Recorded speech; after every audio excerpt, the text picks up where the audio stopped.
So today I'm with Caitlyne. Caitlyne, I haven't seen you. The last time I talked to you was January 25th. I was driving by and happened to see you. And what have you been doing since then? I've just been out here making money. I go fly signs and like all day long, and I make a good amount of money. But I'm just out here with my mom and dad right now. We're trying to survive out here together. What's like the most you've made flying a sign or like panhandling? I've been panhandling since I was 14, but that was just, I used to panhandle to get weed when I was a kid. But now I make about, I'll fly for like 4 or 5 hours a day and I'll make over $100. So I just got off the meeting and I made $50 just now. And I was only there for like less than an hour. What's the most that anybody's giving you at one time? I've gotten a $100 bill 3 different times. Once on Thunderbird and twice on Glendale. And I've gotten a $50 bill, 20s every day. So yeah, it's just because I'm young. Like, people look at me as like a woman in distress, like a little girl. So Which you kind of are in distress, right? You're homeless. Yeah. You're on the streets. Yeah, I definitely need help. Definitely need help, and so that's why people want to help you. You know, they're able to give you $100 or $50 or $1. I appreciate it a lot. Anything. It adds up, right? It all goes a long way. Yeah. And you use that for food. I use it for everything. I mean, I don't have an income, so I mean, I don't do landscaping anymore. So I'm just out here flying, and that's how I get everything. I fly, and people take me to the store. They buy me stuff, and that's what I do all day. I'm just out here holding a sign, and like, people will pass by and be like, "Oh, are you hungry?" And they'll take me to the store. So like all day long, people are just like bringing me stuff and, you know, giving me stuff, and like, it's pretty cool. It sucks being out here, but that's one thing about it that's kind of interesting. Especially since it's gonna start getting hot pretty soon, right? Oh, I can't do it. I cannot be out here in the heat. I've been out here for 2 summers in the heat, and I hated it. But hopefully I can be in some kind of treatment during the summer, because I don't want to be out here, and I'm sick of living like this. Like, I just want to be done. Like, but it's like, it's all that I know. Like, this is like how it's been for a while, so it's like kind of hard to like make the change. Like, I just want all of us to be able to go in together at the same time. Like, I can't go in just me. There's no reason. Like, okay, people say, oh yeah, just get clean yourself, who cares about your parents? No, like, that's not how it is. Like, I love my parents. I'm not gonna get clean and leave them behind. And like, I mean, it's not leaving them behind, but we all have to get clean together, because if they don't get clean, then how am I supposed to get my family back? Like, we all have to get clean together. I can't get my family back just by me getting clean. We all have to get clean, like, and it all has to be all at once. Like, we just have to do it. Like, I want us to make that change. Like, I want to do it, but it's just not happening, because I'm not doing anything right now to make the steps. I was doing something, I was trying, but then it didn't happen. It didn't work out, and then I just stopped trying, and then just fell back into like the cycle of just being out here making money. Every day I wake up and just go out, make money, and that's all I'm focused on. I'm just trying to get through the day, like, just get up and go make a little bit of money, go get some food, and go back, go make more money. And that's just what I'm focused on right now. And it's just a cycle. It's like a cycle that it's hard to get out of. Yeah, it's just like, I feel like I'm trapped in just like this, like, never ending, like, just cycle. Sucks. Your mom might have to go to treatment soon, right? Because it's part of her probation. Yeah, her probation officer said that she has to go into treatment, or else she's gonna violate her. So yeah, I'm hoping that that'll help push us in the right direction. How have your siblings been? Have you seen them, talked to them? Yeah, we were having like pretty stable like visits. Like um we were seeing each other a couple times a week, and then we ended up we called this place. We were trying to get into a rehab. We made appointments. We tried to get there, and I can't really remember. Something happened, and it just didn't work out. And our visits got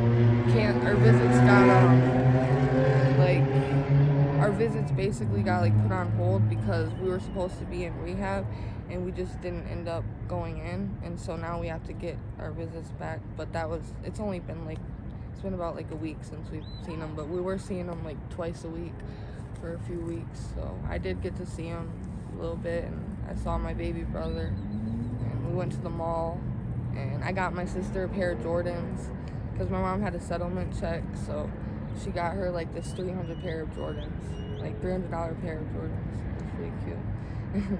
Wow. But, What about what happened? Whatever happened to your truck? that got towed one day because when my parents were in jail, I was just staying in there like by myself, and I didn't know how to drive it because it was stick shift, and also like it was dead, it broke down, so I couldn't drive it. So I would just push it around the neighborhood, and like I'd have people help me push it so I could just park it like, you know, on the corner. But the cops kept getting called, and so finally one day they came out and they caught me. They caught the truck when I wasn't there, and I walked back from the store and they're towing my truck, and I'm like, oh my god. And I start running there, and I'm like, please don't tow the truck. And then they're like, no, it's too late.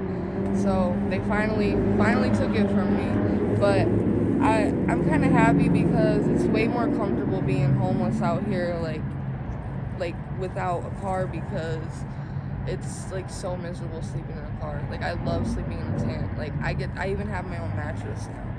So it was a blessing in disguise. But I miss not being able to go places. Like I don't like not being mobile anymore. But that truck kind of sucked. I didn't like it that much. But you mentioned that you've been panhandling since you were 14. Yeah, I used to go out there to like, I don't know if we have Myers here. I don't know if we have Myers. The store? Yeah. No. Well, where I'm from, we have Myers, and I would go walk around and ask for change, and people would give me 20s and stuff because I was just a kid, so I'd make a lot of money. But that was just when I used to panhandle to get weed because I just wanted to get my own stuff, and that was the only way that I could. And how old are you now? I'm 21. That's a long time to be living that way, don't you think?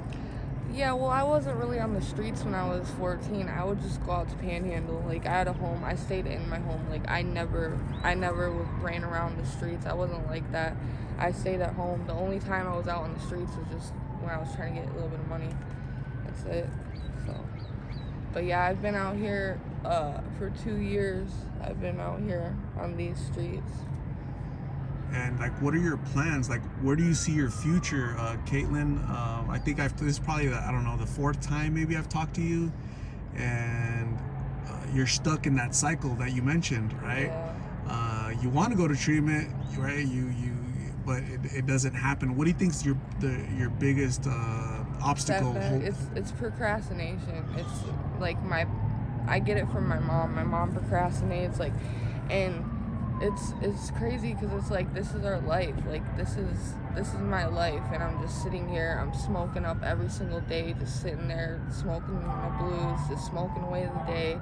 Like, every day it's just a vicious cycle, like never ending. Like, I just wake up, go get money, smoke some blues, go get more money, and I'm just smoking away my life. And I have a family that is waiting for me, and I'm just out here wasting my life. But like, my mom and dad, they've been clean.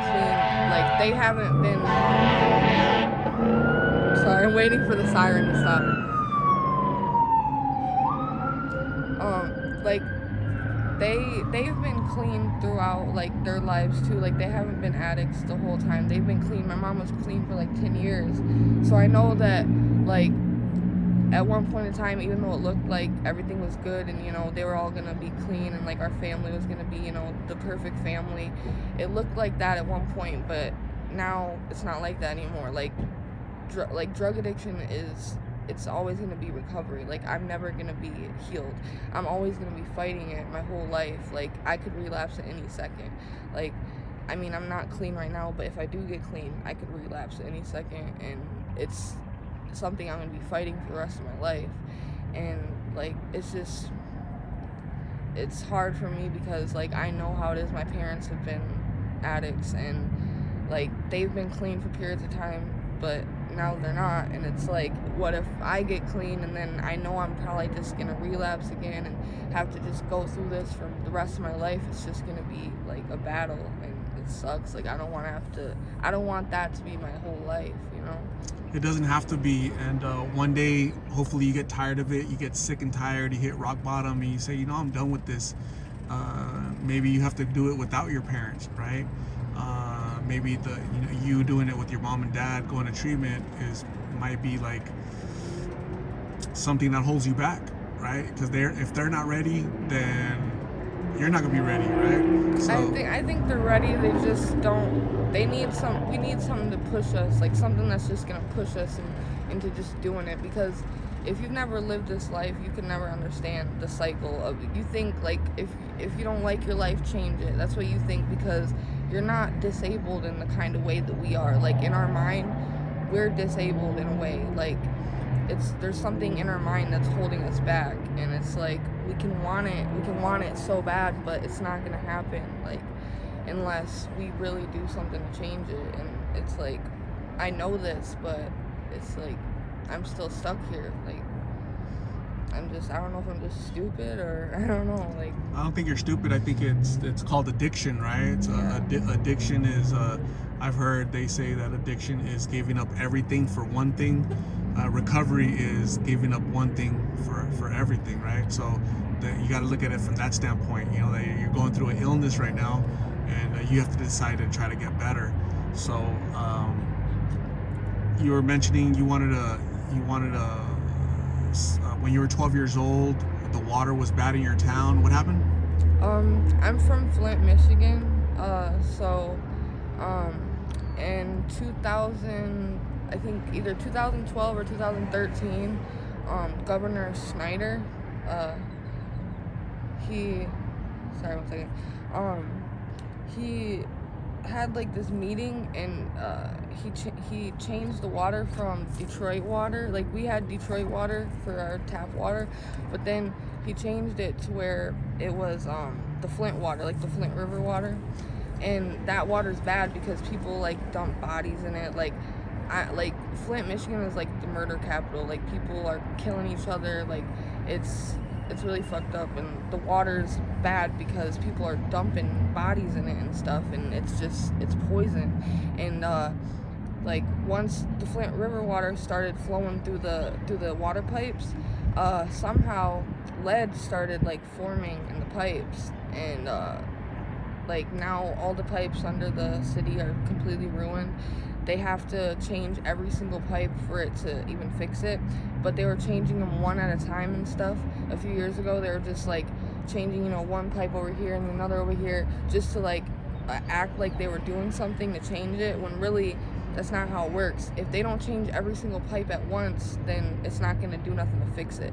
So they were just, you know, pretending like they're doing something to fix it, when really the governor purposely changed the water because we're just some little town that's worthless. We're just like full of, you know, hood rats, and, you know, they don't care about us because our town is just, it's a low income city. So they just basically poisoned all of us, and they didn't care. Oh my god, that person's staring at us. But yeah, they poisoned the whole town, and they didn't care. There was celebrities that were donating bottles of water and stuff, and you drive down the street and there's like a ton of water and stuff. You pull into like churches, and people will like write down like how many people is in your household and stuff, so that you can get like however many cases of water for however many people is in your household. But they stopped doing that, but they were giving out free water. But yeah, I lost my teeth when I was 12 years old because of the lead. I hate these ambulances. But yeah, like if you look up lead poisoning, or if you look up, yeah, lead poisoning, the first symptom you'll see is tooth decay. So, and my little sisters, they had to get their teeth fixed and stuff. I still didn't get mine fixed. But we have like a, what's it called? Like a lawsuit with everybody. I forgot what it's called, like a class action lawsuit. So we won, but I'm just waiting to get my money. So I don't know whenever they're gonna give it to me. Okay. Well, yeah. Thank you for letting everybody know. So don't assume next time you think you know something about somebody, there's reasons for things that you have no idea. Like, I didn't lose my teeth from drugs. I'm not a meth head. I don't do meth. I used to, but I don't do it no more, for your information. For all you haters, I don't do meth no more. So, and I did not lose my teeth from meth. I lost my teeth when I was 12 years old from lead poisoning because my own city poisoned me, for your information. Now, I hope you feel sick as fuck. But So yeah, it just sometimes there'll be comments right from dummies that don't know, they assume, or they're just they're just dummies that and so you got to pray for them, and hopefully yeah. they behave better. But thank you for informing everybody. It's unfortunate what happened. The water, that was a big issue. I think there's like a Netflix special about that. Yeah, Flint Town. It's on Netflix. I don't know if it's still on there, but yeah. So Caitlyne, it was really nice seeing you. I'm glad that you're still alive out here trying to survive. Hopefully you decide to get well soon and seek treatment, you and your family. But thank you for talking to me. I'll stay in contact with you, and just stay safe out here, okay? okay. Thank you. Thank you, you too.